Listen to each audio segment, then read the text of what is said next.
Hari Disabilitas Internasional diperingati setiap tanggal 3 Desember untuk menekankan pada rehabilitasi dan memberikan kesempatan yang sama bagi penyandang cacat.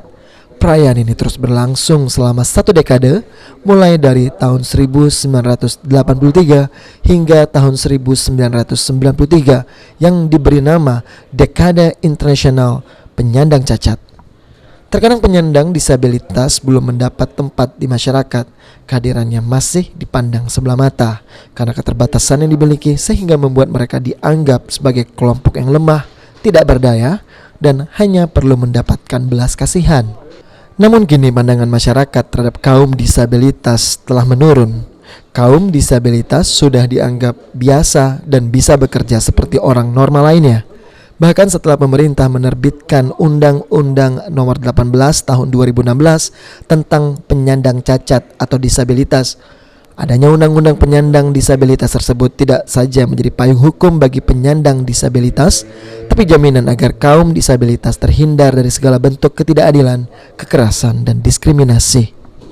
Menurut keterangan Koimudin, Kepala Dinas Ketenagakerjaan Provinsi Sumatera Selatan, setelah ada Undang-Undang Nomor 18 Tahun 2016, kaum disabilitas bisa bekerja seperti biasa, dan perusahaan BUMN dan BUMD wajib mempekerjakan kaum disabilitas 2% dari jumlah pegawainya, dan juga swasta wajib mempekerjakan kaum disabilitas 1% dari jumlah pegawainya. Kami atas nama pemerintah Provinsi Sumatera Selatan dan Dinas Tenaga Kerja menyampaikan ucapan selamat Hari Disabilitas Dunia yang jatuh pada tanggal 3 Desember 2021 ini. Jadi begini, sesuai dengan Undang-Undang Nomor 8 Tahun 2016 tentang disabilitas, bahwa BUMN, BUMD itu wajib mempekerjakan disabilitas itu minimal 2% dari jumlah pegawainya. Kemudian swasta murni itu wajib mempekerjakannya 1% dari jumlah tenaga kerjanya.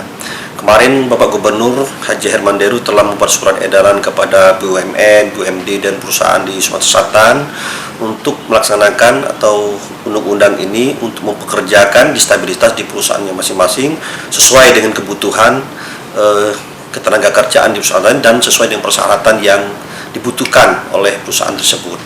Kita Provinsi Selatan sebagaimana arahan Bapak Gubernur Haji Hermanderu tahun 2021 ini telah melaksanakan pelatihan bagi saudara-saudara kita disabilitas di BL. Kepala Dinas Ketenagakerjaan Provinsi Sumsel juga akan mendata berapa banyak kaum disabilitas yang belum bekerja dan akan memberikan pelatihan khusus untuk kaum disabilitas. Irawan, PAL TV. Disabilitas sebagai bentuk rasa kebersamaan.